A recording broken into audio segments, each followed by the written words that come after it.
Today I'm going to share with you 20 incredible artists whose names you can pop into your prompts when generating AI art and get some really eye-catching results. And the ones I'm going to show you today are primarily in Midjourney. Starting off with in the style of Leonardo Da Vinci, pretty much the most famous Renaissance artist of all time. It really leans heavily on his drawing style. I have a few different prompts here, such as a woman's face in the style of Leonardo Da Vinci, and you can see it leans quite heavily on his drawing style. I then have a man walking down a busy street, again, leaning more on the drawing style. But you get something a bit different and unique sometimes, like this is a samurai warrior in the style of Leonardo Da Vinci, and it did something, a bit of a painting style, but completely different than his usual. And also Error 64K, which is more of a random surreal style prompt that I used to generate some really unique images. So I thought I'd try that out as well. And it created this kind of weird Mona Lisa looking sort of close-up. But the idea of using these artists' names doesn't have to be done exactly the way I've done it. We can have our prompt or subject and then in the style of with the artist's name. Of course, if we want to prioritize the artist more in the prompt, we can just say artwork by artist name and then of with our subject or prompt. But even if you want to lean heavily on their style as well, which can be useful for people like Leonardo da Vinci who paints and draws, you can have art style of subject or prompt, comma, by artist name. So that's how I would recommend structuring your prompts or trying a combination of those in order to get the results that you're after. But before I go any further, these are the prompt formulas that I'm using for all the images in this video, simply switching out the artist's name so that way you know exactly what I've used to generate these images. And next we have Zdzislaw Beksinski, which is a bit of a hard name to remember how to spell, so I'll pop it below, but his art has a lot of very sort of grotesque sort of subject matter, and he has a very particular color. He likes that really warm, kind of yellowy sort of vibe, and that's tends to be what Midjourney focuses on. So you do get a bit of a vibe. Every now and then it'll introduce some of the subject matter, like the skull and things like that. But overall, this is a fun style if you're looking for something a little bit creepy in your images. In the style of Hieronymous Bosch, who was a Dutch painter from the 1500s, known for having some very detailed scenes. So you can't really see it here so far, but when we cut to, say, this image here, you can see this is the type of detail I think he's mostly well known for. He adds that style into his images, and Midjourney and other AI platforms try to mimic that quite well, especially this one here. You get some really cool and unique little elements within your image, so definitely try that one out.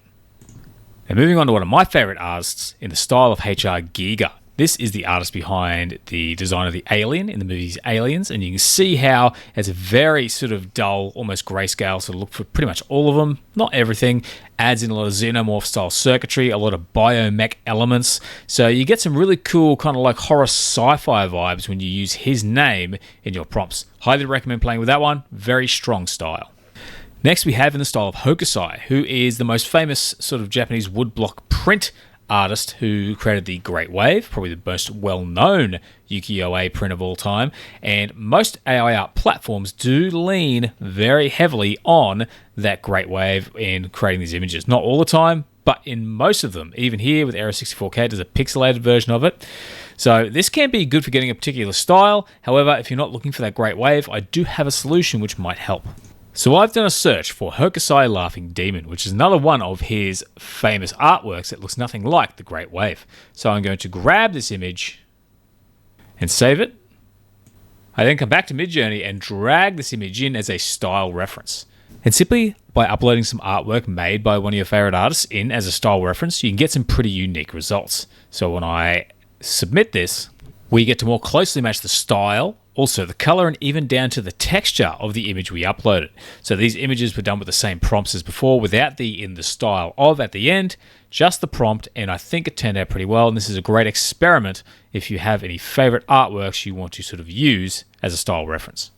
Next, we have Picasso, who popularized Cubism back in the early 20th century, and you can sort of see from here exactly that style at play. That looks more like his work, but sometimes you get more of a modernized version of it, something like this, and sometimes you just don't get it at all. The styles are not always 100% consistent, but this one is fairly consistent across most images. This one here I thought was really good, Error 64K. So have a play with that one if you want some Cubism or Picasso style images. Now, another one of my famous artists and one of the most popular from the 20th century, Salvador Dali, known for his surrealism, but quite often AI art recognizes his face. As you can see with the woman's face here, it kind of looks like his eyes attached to the face. But you do get some of his visual style as well as his facial style. When you use Era 64K, I got some really cool surrealist style artwork using his style. I want to show a few of them this time, as quite often they pop him into the artwork, showing how recognizable his face is along with his artwork style. But I did run into a problem with the samurai in nature, and that it just looked like a photo. And you can see here the prompt I've used, the formula we mentioned. This is a great time to experiment with switching that prompt up and adding in the surrealism painting of a samurai warrior in nature. So that's when you can switch between the prompt formulas I mentioned earlier in the video to get some better results. Next, we have Gustav Klimt, another very popular artist from 100 years ago, and he has a very particular visual style and also loved to paint women. So quite often you'll find there's some women in there, but otherwise the style is represented pretty clearly. Does a pretty good job of capturing some of that, the elements he used, and as you can see here, there's a woman in the samurai image. So it just goes to show you how well his style is understood. This is a great look at what he would use, and so the elements of his images. So definitely, if you like that look, go for Gustav Klimt. And now we have Jamini Roy, an Indian artist from about 100 years ago with a very colorful, very fun, simplistic style. And again, this style is very consistent, especially when you're using Midjourney.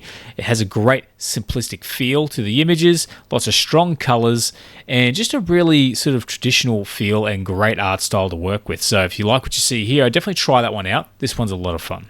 Another artist with a fun style is Haring, who creates a very sort of like colorful style, similar to what we've seen, but has some really nice fun elements added in there. Lots of patternized sort of elements, almost maze-like quality to his images. This is, again, another consistent style that produces some pretty fun art styles. It's like every object has like a little maze built into it, so that's a nice, unique one for you to try out. But on top of that, if you're looking for more unique styles, I have 24 free mood boards you can download right now using a link in the description below. And next we have Caravaggio, sort of at the start of the Baroque era. He was a very famous artist, had a very high contrast, very warm feel to his paintings, so a lot of deep shadows, harsh highlights. I really appreciate this style of painting, but I found it funny that when I moved to the samurai, it kept the contrast but not the painting style. But otherwise, in the vast majority of the images, we got that nice warm Caravaggio style, so that was definitely a pretty consistent one for most of the images. And back to surrealism, we have Rene Magritte, who is known for like the businessman with the apple sort of painting in front of his face. There's a little bit of a surrealist touch to this image, but overall he adds in a lot of different elements like the clouds and a lot of sort of business suits into his images, which I think is a nice touch.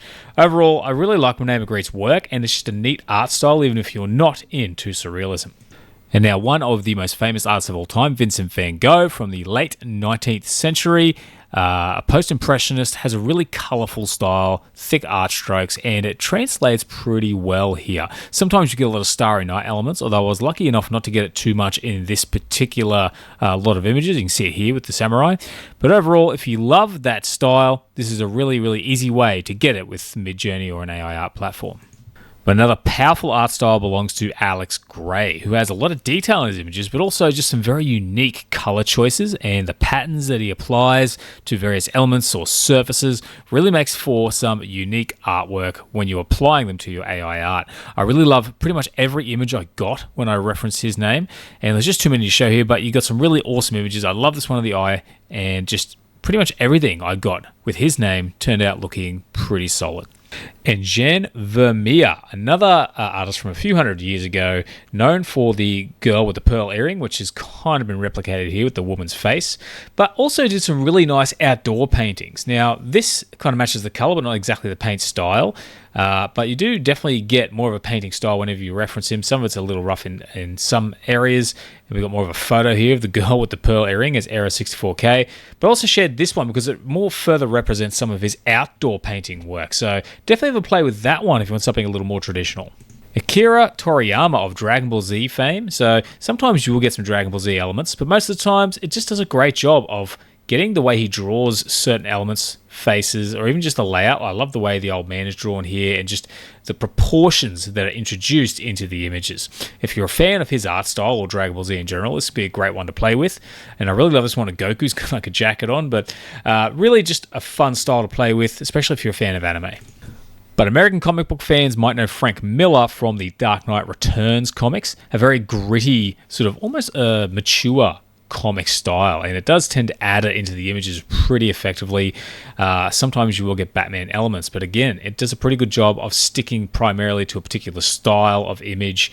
Not always comic booky, but you do get a pretty good comic book style when you add that to your prompt. Then we have Hans Bellmer, who has some very unique, almost like very strange artwork, but always has a very dull, sort of very light feeling, very neutral colors, and adds in just some interesting elements a lot of the time. Especially you can see the samurai here a little bit different.